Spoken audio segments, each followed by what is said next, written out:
Madame, Monsieur, merci d'être sur Télé Africa dans le cadre de votre émission d'information de la mi-journée Le Métronome, une émission consacrée à l'éducation au Gabon, à la lumière des résultats, notamment des examens de fin d'année, le CEP, le BEPC et le baccalauréat, mais aussi le déroulement de l'année scolaire 2024-2025, les activités syndicales, celles menées durant l'année scolaire par le syndicat de l'éducation nationale, le Sénat, et les perspectives dans le monde de l'éducation au Gabon.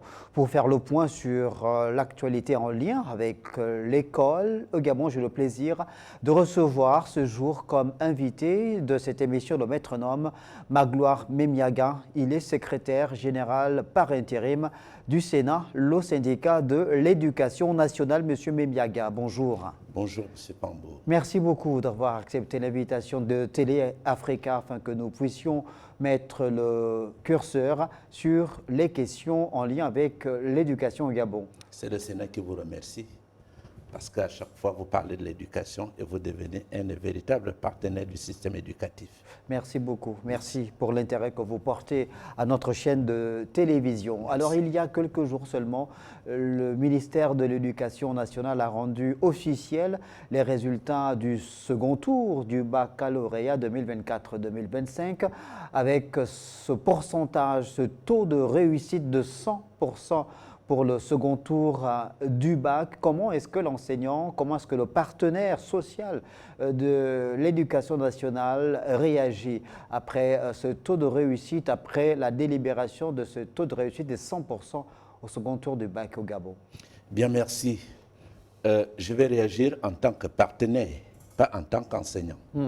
En tant que partenaire, ça ne nous surprend pas. Les résultats du second tour du bac ne nous surprennent pas parce que c'est des résultats que le Sénat conteste depuis longtemps.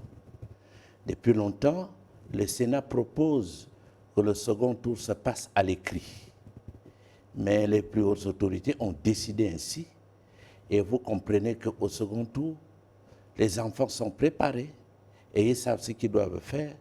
Et à un moment donné, vous comprenez qu'on ne peut qu'arriver à 100%.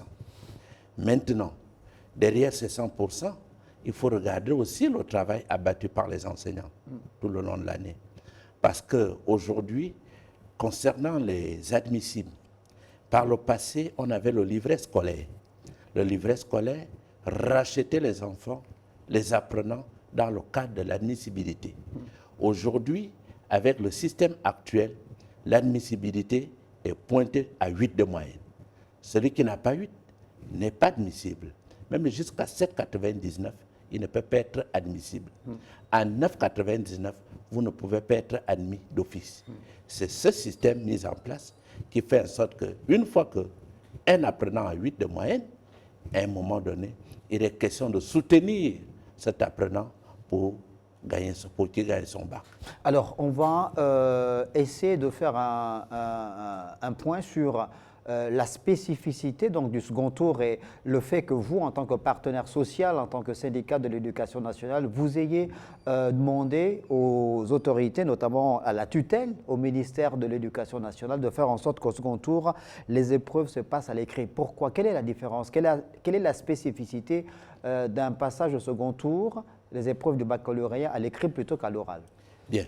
Répondre à cette question me revient de faire un peu la genèse de notre système éducatif. En 1983, il y avait les États généraux de l'éducation. En 2006, il y avait le premier Conseil national de l'éducation. En 1998, il y avait les États généraux du baccalauréat. Et tout récemment, en 2010, il y avait les États généraux de l'éducation. Derrière ces États généraux, il y a eu des propositions. Parce que le bac au second tour, beaucoup pensent qu'à un moment donné, il n'y a pas de rigueur. Et nous, les syndicats, nous le disons, il n'y a pas assez de rigueur concernant l'oral au second tour. Or, à l'écrit, tout se passe par anonymat. Comme vous le constatez, au premier tour, il n'y a pas trop d'admis. Il y a eu 30% de taux de réussite cette année 2024-2025 au premier tour. Au premier tour, parce que tout se passe à l'écriture anonymat. Or, au second tour, il peut arriver que je tombe sur mon enfant à un moment donné. Donc, à un moment donné, les syndicats ont pensé qu'il est mieux pour préparer les véritables apprenants, pour avoir un bac tellement très crédible, il faut passer le bac au second tour. Bon, l'administration, pas à l'écrit. Mais l'administration a jugé utile de continuer avec l'oral au second tour, mais nous, les syndicats, nous continuons à demander le second tour à l'écrit. Le second tour à l'oral, au bac, évidemment, c'est dans certaines matières. Ce n'est pas dans toutes les matières, c'est oui, dans certaines mais matières. Ça dépend. Parce que le second tour au bac, ça dépend de là où l'apprenant, ou bien de là où l'élève n'a pas très bien travaillé. Et c'est là où ça passe le choix des matières. Et une fois choisi les matières, vous comprenez que quand vous passez à l'oral, ce n'est pas la même chose quand vous passez à l'écrit, à un moment donné. Donc, il est question de repenser, par exemple, le second tour. C'est ce que nous proposons aujourd'hui. Il est question, quand on regarde la situation actuelle, et quand on regarde la faisabilité de nos universités aujourd'hui et de nos établissements secondaires, il est mieux de repenser le bac au second tour. C'est ça la proposition du syndicat. Magloire Mémiaga, vous venez de parler de ces notes qu'obtiennent souvent les élèves de terminale admis pour le second tour. Lorsqu'ils passent les épreuves pour le second tour, il y a parfois des hésitations entre le choix justement des matières à retenir pour passer au second tour. Est-ce qu'il y a des recommandations qui sont faites depuis la classe par les enseignants? Est-ce que c'est par le secrétariat du centre d'examen? Comment ça se passe? Ou bien l'élève qui est admis au second tour est livré à lui-même quant au choix des matières qu'il doit passer au second tour? Non, il faut dire que la préparation d'un examen est un processus. En classe et par expérience, les enseignants qui tiennent ces classes et les conseillers d'orientation préparent les enfants à affronter l'examen. Ce qui fait que, si vous avez eu 10 en mathématiques au premier tour, vous ne pouvez plus choisir 10 au second tour parce que vous avez déjà la moyenne. Imaginez que 10 au premier tour et 11 au second tour. Vous n'avez qu'un point multiplié par le coefficient. Vous ne gagnez pas vraiment en nombre de points. Donc, il est mieux, et on conseille plus aux enfants, aux élèves, de prendre les disciplines, les matières où ils ont très mal travaillé. Donc, à l'oral, s'ils obtiennent 10, entre les quarts et le 10, ils peuvent rattraper peut-être 6 points multipliés par le coefficient. Et quand on fait la sommation des points, l'élève arrive à avoir 10 de moyenne. D'accord. Alors, vous êtes satisfait du taux de réussite de 100% pour le second tour du bac cette année 2024-2025. Il y a des voix qui se sont élevées il y a quelques années encore en arrière. Quand on regarde dans le rétroviseur, on a eu parfois des voix qui se sont élevées pour fustiger le fait qu'il y ait eu un nombre important d'élèves qui ont eu le bac au second tour. Parfois, on a même parlé de bac social, qu'il y aurait eu comme des recommandations venues du sommet de l'État pour faire en sorte que les enfants obtiennent le baccalauréat pour gonfler le pourcentage. Est-ce que vous pensez que c'est des calculs politiques? Est-ce que vous pensez que ça existait dans l'histoire de notre pays, ou bien ce ne sont que des éléments à mettre à l'actif de la commune renommée qu'on appelle les commérages? Non, le souci c'est que quand on pose les problèmes, on oublie l'histoire.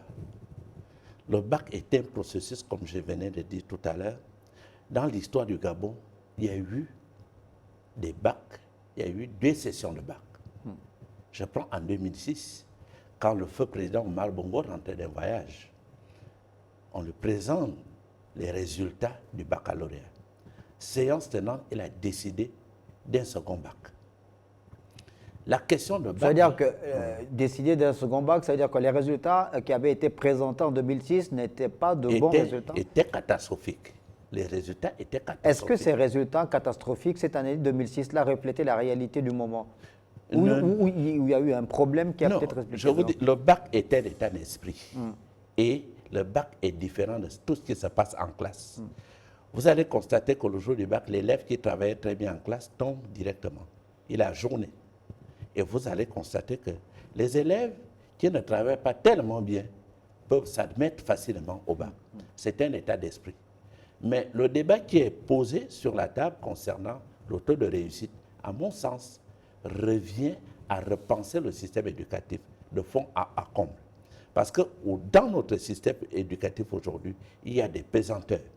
Il y a des pesanteurs de telle sorte que il y a des pourcentages. Les gens pensent que le fait qu'un enfant gagne le bac est une façon de présenter une certaine facilité au bac, à l'enfant, par exemple, d'aller à l'université. Et tous les gens qui s'opposent au pourcentage regardent le niveau des effectifs qui se trouvent à l'université aujourd'hui. En fait, tout tourne autour des effectifs de l'université aujourd'hui. Or, le problème n'est pas à ce niveau. Le problème, c'est que quand il y a le bac, il faut que nos établissements se préparent bien pour affronter l'examen. Il faut que l'État gabonais investisse pour caser, pour juguler les effectifs pléthoriques. Je vous prends un exemple. On a des établissements, je prends Mbélé. Pourquoi Mbélé a toujours l'habitude de faire 100%? Est-ce que les gens sont partis à Mbélé pour se poser un certain nombre de questions? Pourquoi Mbélé est toujours à 100% au BPC et au baccalauréat? Est-ce que les gens se sont posé la question pourquoi le Britannique militaire est toujours à 100%? Parce que c'est là où il y a le problème. Parce que les 100%, on peut faire les 100% quand le système éducatif est performant. Quand les conditions sont réunies? Toutes les conditions sont réunies. Les conditions, toutes les conditions sont réunies, on peut atteindre 100%. Les conditions sont lesquelles? Les conditions, la première condition à réunir, c'est mettre l'enseignant à sa juste valeur. Il faut que l'enseignant retrouve sa dignité. Vous comprenez qu'aujourd'hui, notre système éducatif fonctionne à reculons. Vous avez des enseignants aujourd'hui qui font 15 ans de stagiaires. Vous avez des enseignants qui sont recrutés, mais qui, jusqu'à aujourd'hui, leur carrière est gelée, est bloquée. Vous savez, lors de notre dernière grève en 2021-2022, le Sénat et la CONESICET sont montés au créneau pour revendiquer la formation des inspecteurs pédagogiques du secondaire. Alors, à ce moment-là, il y avait un gel de recrutement au sein de la fonction publique. Oui, il y avait le gel, mais notre système éducatif ne formait pas les inspecteurs du second degré au Gabon. On les envoyait en France, alors que nous avions de la matière, nous avions de la ressource. Et le Sénat et la CONESICET sont montés au créneau pour que cette formation-là vienne au Gabon, qu'on forme ces inspecteurs au Gabon. Alors, je vous parle, ils viennent de terminer cette formation. Nous avions à l'actif aujourd'hui plus de 60 inspecteurs. Dans les disciplines confondues. On a relancé les recrutements en interne, c'est ça, les concours en interne? Les concours, depuis la dernière grève de 2022, nous avions obtenu les concours et les concours se déroulent aujourd'hui de manière alterne, interne, externe. C'est une victoire que nous avions eue pour le système éducatif gabonais. Parce que le système éducatif gabonais, c'est un système que nous devons, qui fonctionne de manière alternative. Parce qu'aujourd'hui, on a plus de 400 enseignants qui sont parents, retraités, cas de maladie, ainsi de suite. Et vous allez voir que cette année, nous allons perdre environ plus de 800 enseignants dans le cadre politique. Parce que j'ai essayé de regarder les réseaux sociaux, les états-majors politiques. Il y a un grand nombre d'enseignants. Ils seront députés, ils seront maires, ils seront dans les conseils départementaux aujourd'hui. Vous voyez que ce sont les enseignants que nous allons perdre dans les salles de classe. Donc, voilà pourquoi dans le système éducatif, il n'est pas question de geler les recrutements. Alors, c'est quoi la fréquence justement? C'est quoi la fréquence de la tenue de ces concours internes et externes? Interne, c'est tous les 2 ans. Externe, c'est tous les 2 ans. C'est ce que nous avions signé comme protocole d'accord lors de la dernière grève. Et ça, depuis 2022, c'est respecté aujourd'hui. Mais on déplore à peu près le nombre, c'est vrai, c'est des questions budgétaires et autres. Mais au regard de la demande aujourd'hui, il faut que l'État gabonais forme des enseignants. Et il ne suffit pas de former. Je vous prends un exemple. Le 30 août nous avions eu le coup de libération. Et en septembre, le président a donné 1000 postes budgétaires. Il ne suffit pas de donner les 1000 postes budgétaires. 1000 postes budgétaires aux fonctionnaires Au- dans la au globalité sens- dans ou aux dans le enseignants? secteur éducation. D'accord. Parce qu'on avait des promotions ENES de 2016 jusqu'en 2022 qui n'étaient pas recrutées.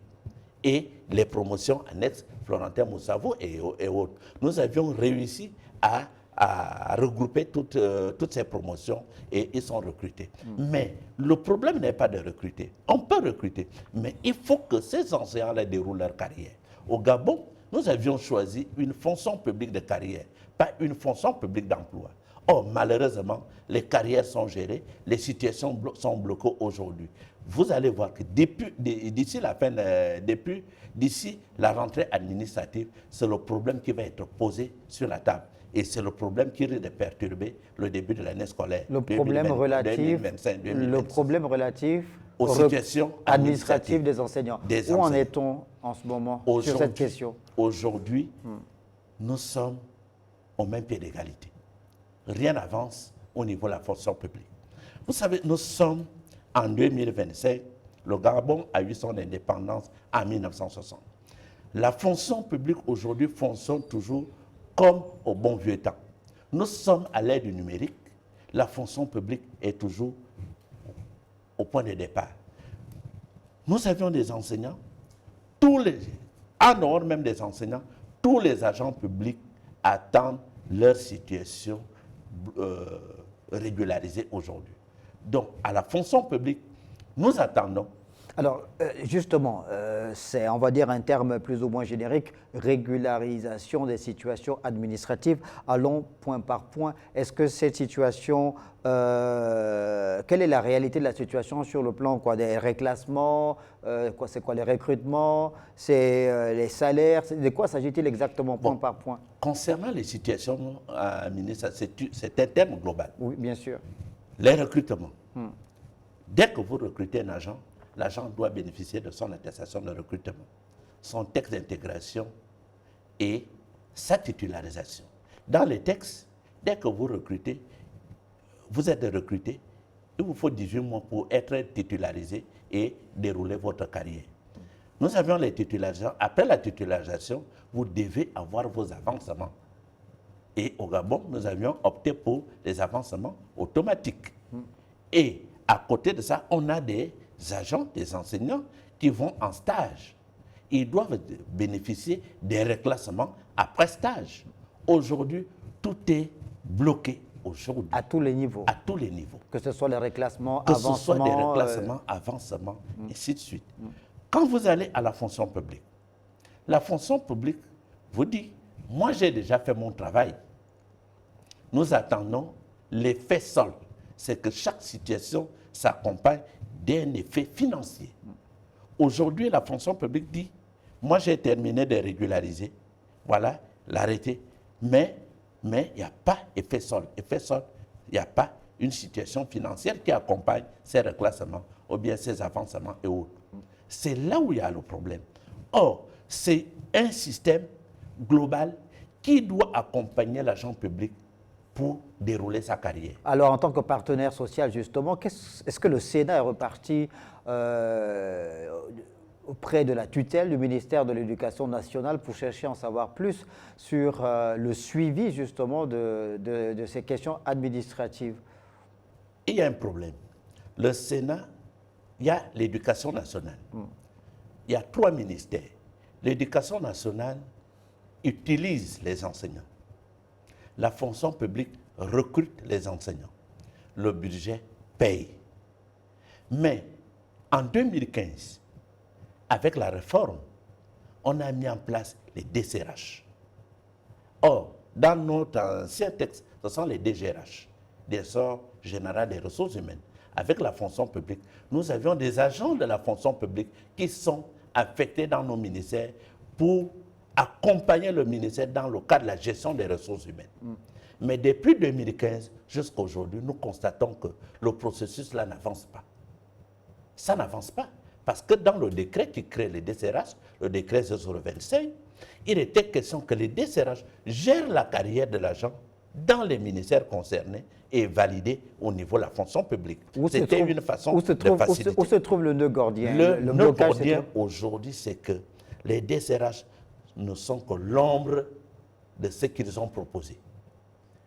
Dans les DCRH, il n'y a, je peux dire, ils n'ont rien comme matériel pour continuer le processus qu'ils ont été nommés.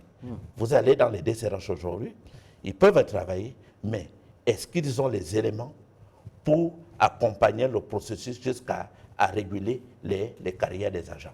Non, c'est ça le problème. Il y a de cela 3 semaines, le ministre de la fonction publique, elle a rencontré tous les partenaires sociaux dans le cadre de toutes ces situations-là. Bon, elle a planté le décor concernant son agenda de travail. Nous attendons parce que nous sommes habitués au discours.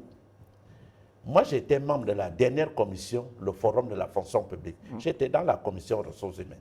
Nous avions élagué tout le travail. Nous avions mis en place tout le travail et la fonction publique a commencé même à travailler dans le cas des régularisations des situations administratives. Il y avait une petite particularité qui allait quand même nous satisfaire. Chaque fin de mois, il donnait des statistiques secteur par secteur. Mais aujourd'hui, le système est mort, on n'en parle plus. Et c'est ce que nous voulons aujourd'hui, que si la fonction publique et le budget doivent reprendre le travail, ils doivent donner le travail, ils doivent nous communiquer les statistiques chaque fin de mois, secteur par secteur. Et je pense qu'à partir de ce niveau, les agents peuvent suivre le processus. Parce que le reproche qui est fait au ministère de l'Éducation nationale aujourd'hui, le ministère de l'Éducation nationale utilise seulement les enseignants. Mais le ministère de l'Éducation nationale ne recrute pas, ne gère pas la carrière des agents et ne donne pas, ne paye pas. Alors, est-ce qu'on peut avoir une idée du nombre d'enseignants confrontés à cette situation? Ça représente quoi en termes de chiffres, par exemple? Aujourd'hui, à l'Éducation nationale, nous sommes environ à 26 000 agents. Tout le personnel de l'Éducation nationale. Mais ceux qui sont concernés par la question liée à la régularisation des situations administratives. Tous ces 26 000 sont concernés, au moins par une situation. Soit un avancement, soit un reclassement. Soit un reclassement, soit texte d'intégration, soit texte de titularisation. Donc 26 000 agents. 26 000 agents aujourd'hui. Repartis sur l'ensemble du territoire. Répartis sur l'ensemble du territoire. Il y a un autre problème, M. Ange, qui se passe aujourd'hui. Nous avions une administration centralisée. Tout se passe à Libreville. Or, nous sommes dans un cadre où nous cherchons l'efficacité et la compétence et l'excellence. L'enseignant qui est affecté à Mimongo, à Mivoul, pour déposer un papier, il est obligé de se déplacer pour venir si loin de Libreville. Or, nous avions les DAP. Ces DAP-là, à un moment donné, nous devons engager une réforme qui gère les enseignants pédagogiquement et administrativement dans ces DAP-là. Et à côté des DAP, nous avions les directions générales de la fonction publique dans toutes les 9 provinces. Que font ces directions générales de la fonction publique? Et monsieur Magloire Mémiaga, vous savez qu'il y a un peu plus d'un mois, il y a eu une commission nationale qui a été mise en place dans le cadre de la traduction en acte de la politique de la décentralisation. Il y a 7 ministères qui sont concernés, ministères techniques, dont le ministère de l'Éducation nationale. Donc, on va vers justement la mise en relief des solutions pour régler les problèmes que vous êtes en train de poser, pour faire en sorte qu'il y ait à l'échelle locale ces entités, ces ministères techniques-là qui prennent la main, qu'il y ait moins de concentration de toutes ces activités au niveau central, au niveau de Libreville. Oui, monsieur Hans, ce n'est pas aujourd'hui qu'on parle de décentralisation. C'est un vieux mot au Gabon. Il y avait même un ministère de la décentralisation. Qu'est-ce que nous, l'Éducation nationale, on propose, surtout nous, les partenaires sociaux? Vous savez, nous avions des zones reculées. Ces zones reculées, dans le cadre de la décentralisation, les assemblées départementales vont s'occuper d'un certain nombre d'enseignants. Et ces enseignants-là seront gérés par les conseils départementaux, comme se passait avec les moniteurs auxiliaires. Ça peut être avantageux pour nous dans le cadre de la décentralisation. Et dans le cadre de la décentralisation, dans le cadre des infrastructures, on peut confier certains projets, certains budgets aux conseils départementaux pour gérer certaines structures qui sont à l'intérieur du pays. Or, vous avez dans certaines zones reculées, si un établissement perd la toiture, on est obligé de remonter jusqu'à Libreville pour faire un état de lieu et repartir, aller voir si on doit faire quelque chose. Or, avec la décentralisation, nous pensons que la décentralisation va essayer de juguler tous ces mécanismes aujourd'hui pour être efficace sur le terrain. Et à côté de la décentralisation, vous savez qu'aujourd'hui, le système éducatif a payé par rapport à la mauvaise politique qui s'est passée dans ce pays. Nous avions environ plus de 100, je peux me dire 120 établissements disséminés dans tout l'étendue des territoires, fermés, parce que ces établissements-là se trouvent ou bien se trouvaient dans les zones enclavées. Il n'y a pas de route.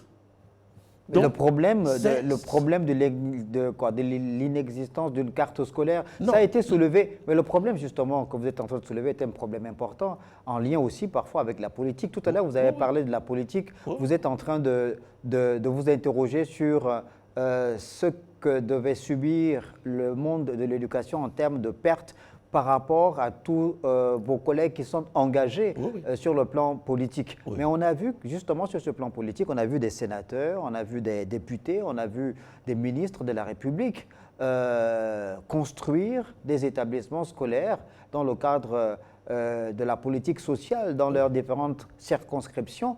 Et souvent, ces écoles sont construites sans parfois l'accord du ministère de l'Éducation nationale, sans qu'on ait en amont mis en place une véritable politique allant dans le sens justement de la dotation de ces zones parfois reculées, sans eau, sans électricité, mais des établissements qui pourrissent, qui sont construits mais qui ne sont pas utilisés. Oui, le même processus continue.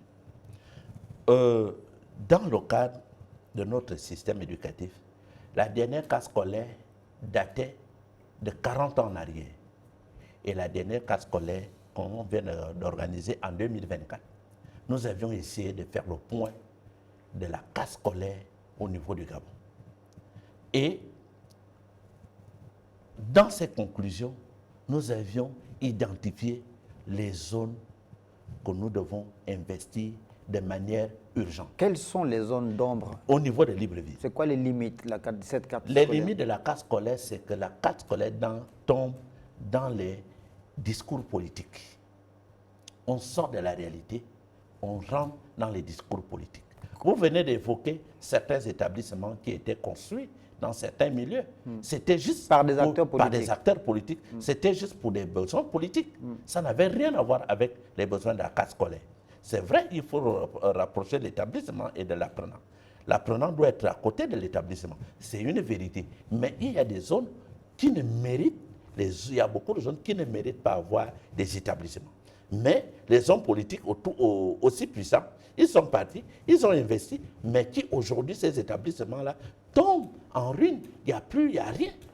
Donc aujourd'hui, nous ne voulons plus de cette politique-là. Nous avions un outil d'aide à la décision, un outil de construction qui est la case scolaire. Il y a les constructions, il y a la formation. Tout tourne autour de la case scolaire. Si je vous prends le Grand Libreville, dans le cas de la case scolaire, nous pouvons prendre le 6e arrondissement. Dans le 6e arrondissement, il y a un CDCS, le lycée Jean Hilaire. Le lycée Jean Hilaire. Et vers l'autre côté, il y a le Siban, le lycée de Siban.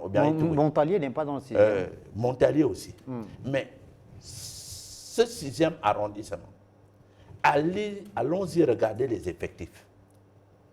Les effectifs sont insoutenables.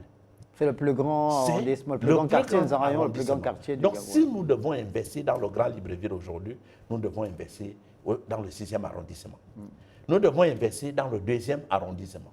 Nous devons investir dans la zone des PK jusqu'à Antoum.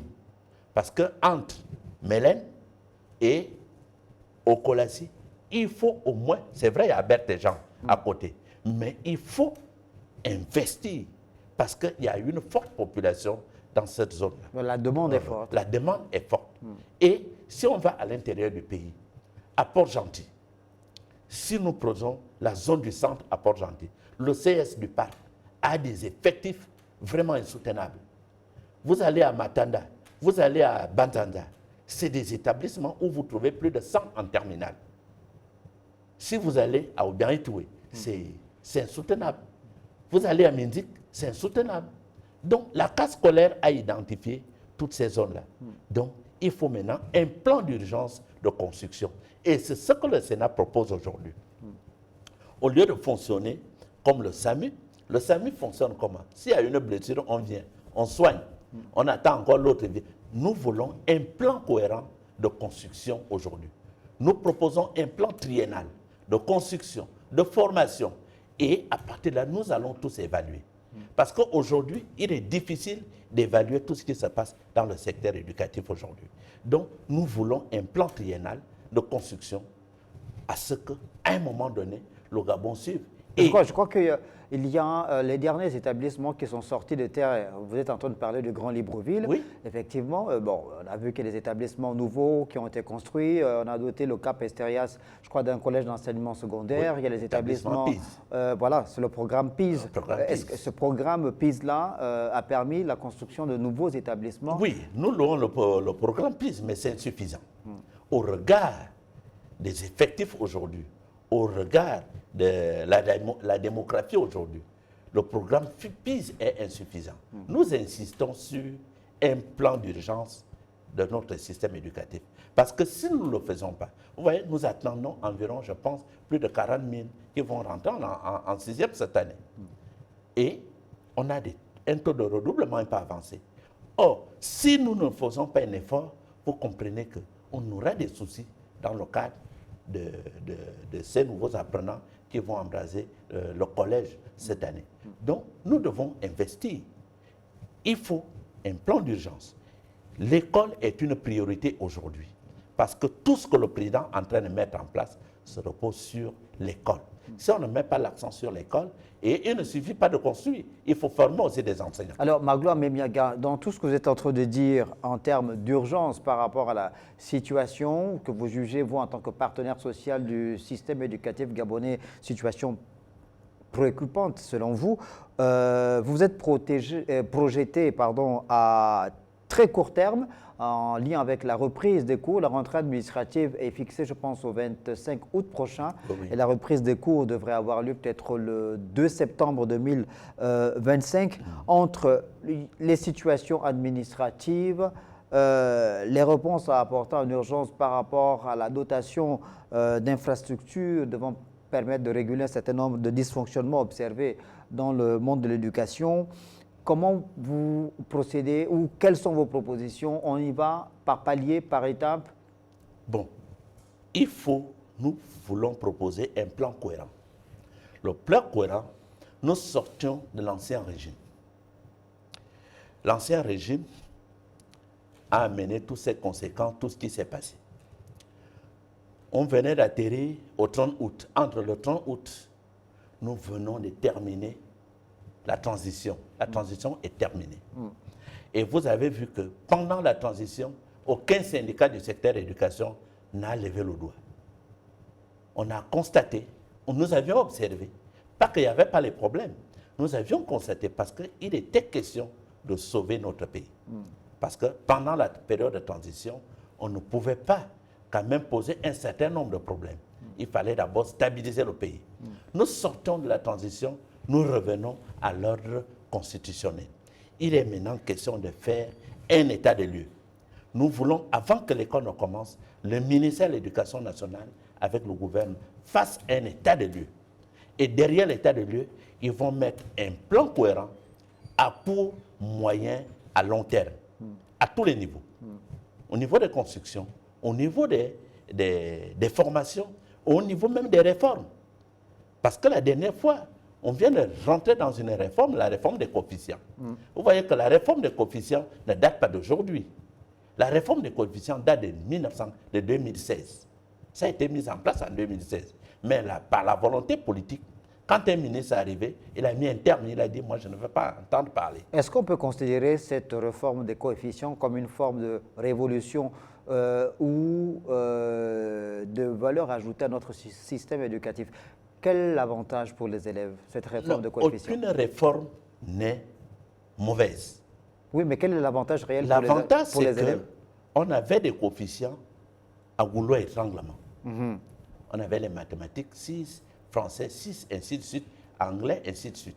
Est-ce que ces coefficients-là n'étaient pas adaptés aux séries séries scientifiques? Vous avez coefficient 6, ça pouvait se comprendre.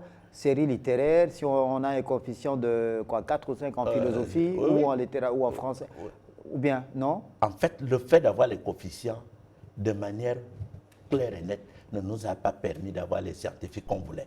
C'était un cas de motivation pour permettre aux enfants de faire les sciences. Mais après autant d'années, on n'a pas eu autant de scientifiques qu'on voulait. Donc vous estimez que ces réformes-là aujourd'hui Je pense apportent que, quoi? Une forme d'équilibre? Qu'est-ce qu'elle apporte? À mon sens, je pense que cette réforme tient le coup. Parce que nous, le Sénat, nous sommes affiliés à l'international de l'éducation. Comment elle se présente pour les téléspectateurs qui n'ont aucune idée justement de cette réforme des coefficients? Comment elle se présente aujourd'hui? C'est quoi? On a seulement harmonisé. Oui, comment? Maths, coefficient 1, Oui. français 1, anglais 1, histoire 1, ainsi de suite. On fait la sommation et on divise par le nombre. C'est tout simplement comme ça. Donc, c'est ce qui s'est passé. Donc, nous disons que le Sénat, nous sommes membres de l'international de l'éducation. Nous sommes membres du comité syndical francophone. On voit tout ce qui se passe dans la sous-région et dans d'autres pays, la francophonie. Le problème de coefficient, c'est déjà le passé. Il faut mettre en place un mécanisme pour que le système éducatif soit performant. Ce n'est pas le coefficient qui amène le système éducatif à être performant aujourd'hui. Donc ça passe pour vous, cette performance passe par la régularisation des situations administratives, les infrastructures. Oui, les infrastructures. Oui. Et s'il y a des réformes à mettre en place, ce que nous déplorons. La formation aussi, vous avez dit. Ouais, dans le cas des réformes, quand vous mettez en place une réforme, il faut, par exemple, ce qui concerne, par exemple, les coefficients, ce que le Sénat nous avions proposé, il fallait commencer par expérimenter la réforme et évaluer la réforme et généraliser la réforme. C'était la proposition du Sénat, y compris même l'approche par compétence au niveau du secondaire. Il ne fallait pas directement généraliser. Il fallait choisir certains établissements pilotes. On met en place, on active la réforme, on évalue. Et si il y a quelques points à corriger, on peut les corriger et enfin on généralise. Parce que le système APC au primaire a commencé, je pense, dans les années 2005. Dans les années 2005, c'est une approche qui suscite beaucoup de moyens. Il faut de moyens. Mais il a fallu plus d'une dizaine d'années pour l'assimiler. Non. Assimiler, oui, mais il faut investir dans l'approche. Parce que nos effectifs aujourd'hui ne répondent pas dans le cadre de cette approche-là. Il faut des classes à moindre effectif. 35 élèves, ça peut tenir. Mais imagine une classe de 150 élèves avec cette approche. C'est infernal et c'est difficile. Là, vous n'allez pas vraiment aller au fond de l'approche. Parce qu'il y a des rémédiations à faire. Après la passation, il faut des rémédiations. Or, avec ces effectifs, vous ne pouvez pas remédier. Donc, il est question d'étudier tous ces mécanismes que nous avions mis en place pour ces approches-là. Parce que si nous continuons avec ces approches et dans le contexte actuel, nous risquons d'avoir des problèmes dans les tout prochains jours. Et ça risque d'être comme par le passé, on a commencé, on laisse, on passe à autre chose. Donc, nous demandons à ce que nous évaluions ce qui s'est passé cette année. Dans le cas des coefficients, dans le cadre de l'APC, au niveau du secondaire. Maintenant, s'il y a moyen à généraliser, on va généraliser. Maintenant, s'il n'y a pas moyen, on va mettre un mécanisme de correction et nous allons essayer de voir et regrouper encore tous les acteurs pour essayer d'engager le processus. Magloire Mébiaga, évidemment que toutes ces questions que vous soulevez, toutes ces réformes sont importantes. Oui. Elles ont pour avantage d'apporter une véritable plus-value à notre système éducatif gabonais afin de faire en sorte que ce système éducatif soit performant puisqu'il s'agit de pouvoir cultiver l'excellence dans le monde de l'éducation au Gabon. Sauf que tout ne peut pas être fait au même moment. On a parlé de la reprise des cours début du mois de septembre 2025. en termes de propositions ou de revendications, quelles sont les urgences pour le Sénat? La première urgence du Sénat, c'est la régularisation des situations administratives des enseignants. Les enseignants ont tellement attendu. La carrière n'attend pas. Et quand vous voyez le coût de la vie aujourd'hui, ça devient très cher. Et avec les salaires que nous avions, nous ne demandons pas les augmentations de salaire. Nous, c'est nos droits, nous revendiquons nos droits. Il faut qu'on régularise nos situations administratives. Et c'est faisable. Et à côté de ça, le Sénat a proposé un cadre de lutte contre les violences en milieu scolaire. C'est très important. Comment pour le Sénat, il se décline? Comment il se décline? Pour le Comment Sénat cette politique de lutte contre les violences en milieu scolaire se décline? Nous sommes en train d'élaborer un manuel de lutte contre les violences en milieu scolaire. D'ici la fin de l'année, d'ici la rentrée administrative, nous allons appeler les médias pour venir voir ce que nous avions conçu dans le cadre. Mais toujours est-il que nous pensons que l'administration, l'État est complice des violences en milieu scolaire. Comment? Pourquoi? Je veux me justifier. En 2022, il y avait une campagne de sensibilisation, ministère de la Justice, ministère de la Défense, ministère de l'Intérieur, dans le cas des violences en milieu scolaire. Derrière cette campagne, ça n'a rien donné. Pourquoi n'a pas été efficace? Ça n'a pas été efficace parce qu'on n'a pas mis en place un cadre normal pour suivre le processus jusqu'à la fin. Le communiqué, je pense bien, 0035 du CTRI a demandé, a pris une initiative de casser tous les débits de boissons se trouvant aux abords des établissements. Jusqu'à aujourd'hui, aucun débit de boisson n'est cassé. Ça, c'est le CTRI qui a parlé. Et à côté, nous avions les textes de loi. Nous avions le règlement intérieur de l'établissement. Et le Sénat a proposé à ce qu'en dehors de ce règlement intérieur, on mette en place le circulaire. Ce circulaire-là, en début d'année, chaque parent doit aller décharger ça. Et tous les élèves qui sont reconnus coupables dans les établissements doivent être sévèrement sanctionnés. Ça, c'est la proposition du Sénat. Et la dernière proposition du Sénat, il faut des lycées propres aux élèves qui ont commis ce genre de gaffe. Et ces lycées-là doivent être construits en milieu, par exemple, dans les zones reculées. Ces lycées-là, une fois que vous êtes coupable des violences en milieu scolaire... Est-ce que vous ne craignez pas qu'on vous accuse de mettre en place une forme de ghettoisation dans le système éducatif gabonais? Non, il s'agit de l'éducation.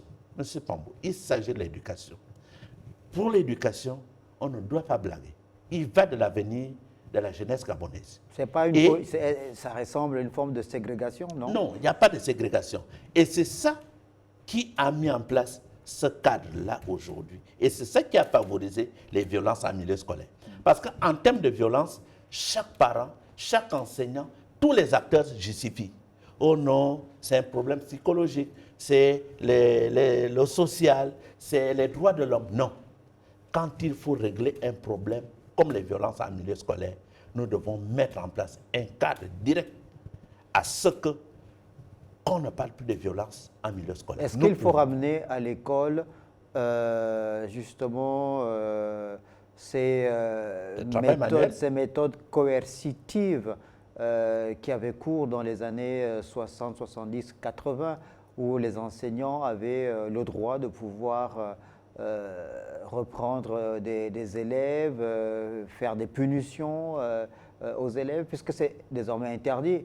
Nous, on a été à l'école, on a subi des punitions de la part des instituteurs, des maîtres d'école. Oui. Est-ce que vous pensez que ces punitions-là peuvent être des moyens de dissuasion contre Il faut ramener tous ces mécanismes-là à l'école. Il s'agit de l'école. Et j'ai dit, un pays qui veut évoluer doit mettre en place tous les mécanismes. J'ai dit, nous sommes dans la 5e République. Nous devons mettre en place un cadre normatif pour que nos apprenants fonctionnent dans les règles de l'art et pour que nos apprenants fonctionnent dans la norme. Parce que moi, quand j'étais au lycée, quand j'étais à l'école primaire, je connais ce qu'on appelle le travail manuel. Et quand j'étais au lycée, je connais ce qu'on appelle la punition. Ça ne m'a pas tué. Au contraire, ça m'a aidé à devenir homme aujourd'hui. Or, vous allez voir certains parents. La seule chose que nous pouvons essayer de voir, il faut recadrer tout ça là, pour que les gens ne tombent pas dans les abus, et ainsi de suite. Nous devons recadrer les punitions. Et ces punitions-là doivent être vraiment encadrées dans un texte. Magloire Mémiaga, on arrive au terme de cet échange.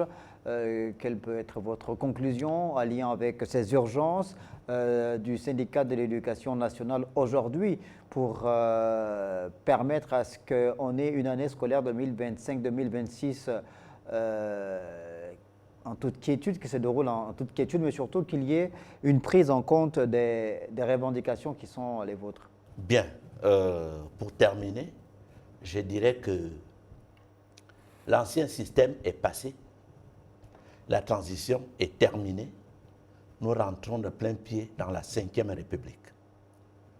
Pour que l'année scolaire 2025-2026 se passe dans de très bonnes conditions, il faut que le gouvernement régularise les situations administratives des enseignants.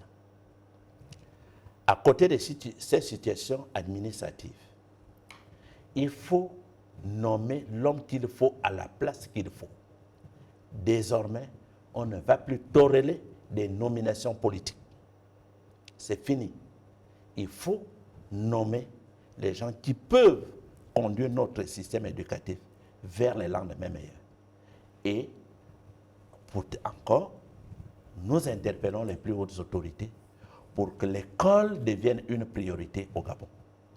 Parce que si nous voulons que la 5e République fonctionne, il faut mettre l'accent dans l'école. Si nous voulons que le Gabon devienne une terre où on parle de l'excellence, il faut mettre l'accent dans l'école. Il faut mettre l'accent dans l'excellence. Et pour avoir l'excellence, il faut des hommes bien formés. Et pour que les hommes soient bien formés, il faut que les hommes soient bien nantis, bien logés, bien dans leur peau, et on aura une école performante.